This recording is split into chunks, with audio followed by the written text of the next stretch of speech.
Oke, sekarang kita mau ke surga kelima. Dia ada hubungannya dengan taat ya. Ini taat ini benar-benar ditekan oleh para arkon supaya kita taat ya. Kita taat sama institusi, taat sama otoritas di luar diri kita taat sama aturan dan lain-lain. Dan kita nggak boleh taat sama suara hati kita. Ya, kita tuh nggak boleh taat sama intuisi kita dan lain-lain. Nah, mungkin simbol yang paling bagus tuh kayak simbol kursi raja gitu ya. Gimana cara buat kursi raja? Hahaha. Sini ada rajanya, dewanya lagi duduk. Saya nggak bisa gambar kursi raja. Ya, nah ini tuh benar-benar ini loh, benar-benar apa ya, benar-benar jebakan. Jadi kalau misalnya jiwa-jiwa muda ya, bukan old soul gitu. Kalau old soul dia tahu nih bahwa saya taatnya sama suara hati saya kok. Tapi kalau yang soul itu ya, jiwa-jiwa muda itu, mereka pikir mereka udah tiba di surga karena mereka merasa seumur hidup mereka sudah taat gitu ya. Nah, jiwa-jiwa muda tuh seperti itu kebanyakan. Jadi mereka balik lagi ke reinkarnasi selama berkali-kali, ribuan kali.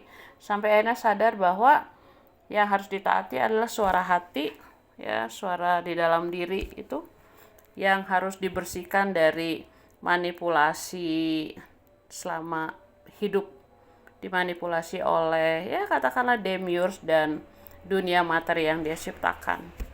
Jadi jiwa-jiwa muda tuh ngerasa bahwa mereka udah sampai rumah surga yang sebenarnya gitu. Nah, jebakannya itu memang jebakan ketaatan. Sehingga kuncinya adalah kita harus tahu bahwa kita itu memiliki kedaulatan kita sendiri. Ya, tujuannya adalah kedaulatan. Dan kita harus mulai benar-benar mendengarkan inner voice kita. Harus mulai benar-benar mulai taat pada apa yang suara hati kita katakan, walaupun kita nanti dihukum atau dijauhi atau dikatakan aneh gitu ya. Tapi kita harus benar-benar percaya pada otoritas diri kita. Nah, gitu ya. Nah, jadi kita harus percaya bahwa nggak ada apa ya, kekuasaan di atas diri kita tuh nggak ada. Ya, jadi no apa ya, eh, no otoritas ya, otoritas di atas diri kita, no God lah yang ngatur diri kita. Kita harus untuk jiwa-jiwa tua tuh udah mulai mengerti konsep ini. Jadi mereka udah mulai kayak masuk ke konsep manunggaling kaula gusti, atau saya dan Bapak adalah satu, atau saya dan monad adalah satu, itu ya. Jadi harus mulai kita harus memilih kebebasan kita dibandingkan dengan ketaatan kita. Nah, arkon di surga kelima ini, mereka tuh benar-benar ini sih, benar-benar apa ya, benar-benar ingin terus mengontrol kita, sehingga apa yang terjadi? Yang terjadi adalah mereka itu membuat surga imitasi, lalu meyakinkan bahwa kalau kamu masuk surga ini kamu akan dilindungi oleh kami gitu ya. Jadi kayak jebakannya itu cakep banget sih kalau menurut para arkon itu, para gnostik itu. Jebakan mereka itu kayak lagu-lagu kerohanian di masa kecil, terus apa ya, ajaran-ajaran yang kita dapatkan di masa kecil dan past life sebelumnya. Nanti kalau misalnya kita ternyata terikat pada ajaran-ajaran masa kecil itu yang benar-benar dikontrol oleh para kaki tangan arkons, maka yang terjadi adalah kamu harus taat sama kita, kamu stay di sini ya, gitu. Kamu harus terus follow order atau ikutin aturan kita. Nanti kalau kamu tetap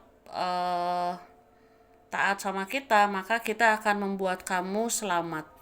Nah, nanti si arkon-arkonnya ngomong gitu, kamu selamat, tenang aja, kamu pokoknya kamu harus taat sama kita, ya. Nah, Kalau jiwa-jiwa kita masih takut gitu ya, kalau jiwa kita masih takut dan masih taat pada apapun yang memang mereka tawarkan, maka ya kita terjebak lagi di situ ya, terjebak lagi di situ.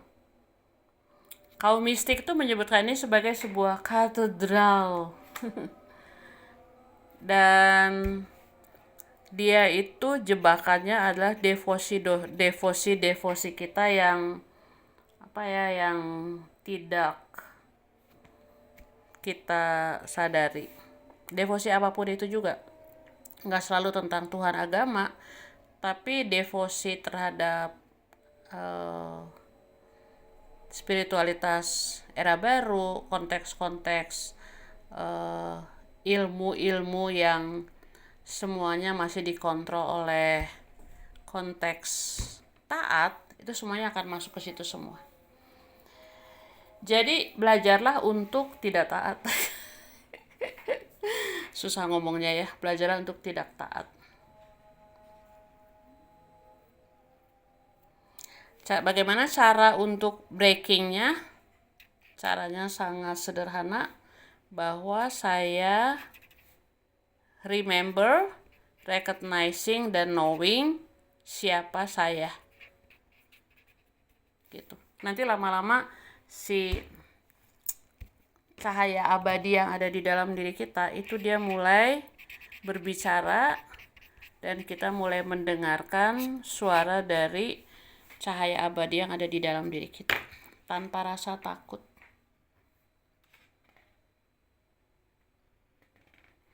Ya, semuanya itu ilusi. Sehingga kita mencari kebenaran kita ya dengan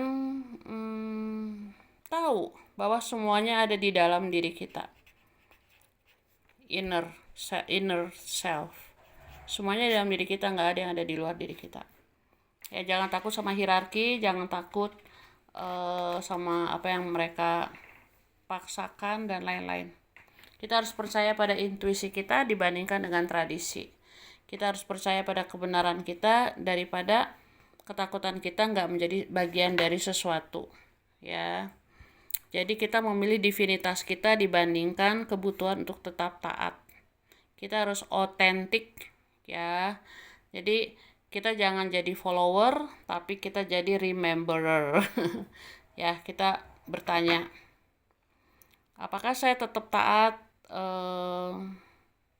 dan membuat saya tidak bisa melihat cinta sejati, gitu ya. Apakah saya masih taat dengan hierarki dibandingkan dengan percaya pada suara batin saya?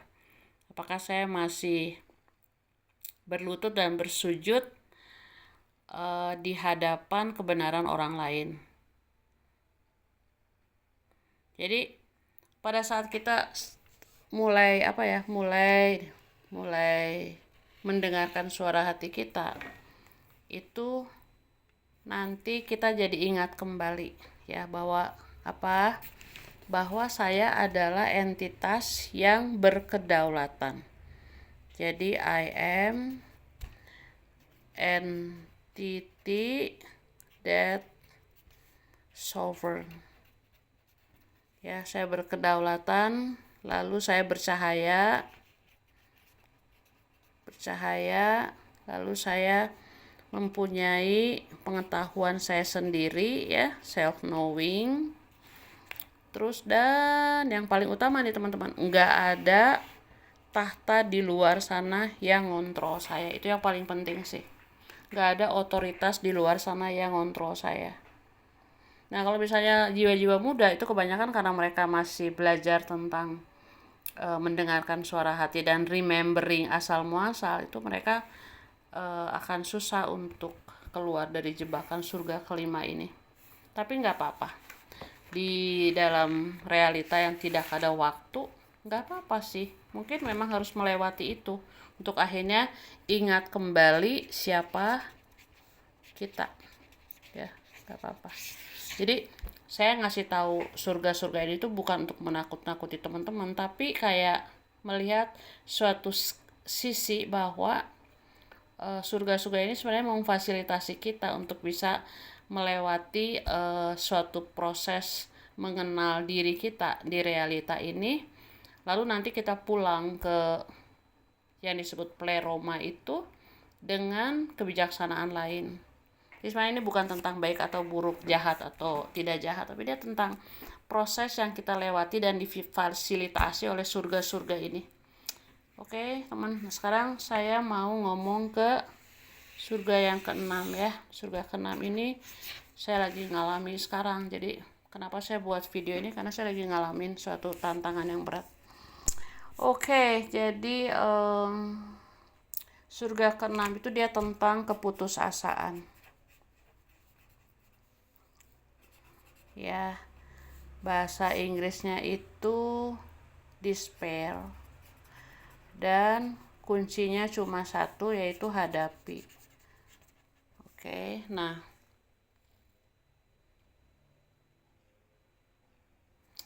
jadi pada saat sesuatu terjadi, bisa nggak kita hidup di kekosongan itu, ya, atau void? Bisa nggak? Bisa nggak kita mengalami kehilangan atau kesedihan lah ya, jadi loss atau grief tanpa masuk ke putusasaan? Apakah kita bisa bertahan dalam kekosongan ya, emptiness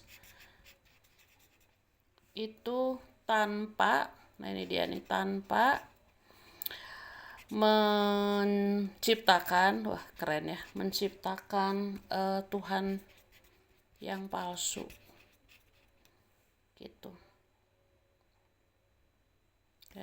Jadi kayak ini pengalaman saya tuh, saya lagi harus memberikan ruang bagi seorang sahabat untuk berproses dengan dirinya sendiri, karena perjalanan kita itu kan perjalanan individual ya. Jadi sedekat-dekatnya kita sama orang ya, mau punya hubungan darah apa enggak, tapi ada satu momen di dalam diri kita itu, dalam perjalanan hidup kita itu, bahwa kalau kita benar-benar mencintai seorang, itu yang kita berikan kepada dia adalah ruang untuk menjalani perjalanan jiwanya tanpa kita.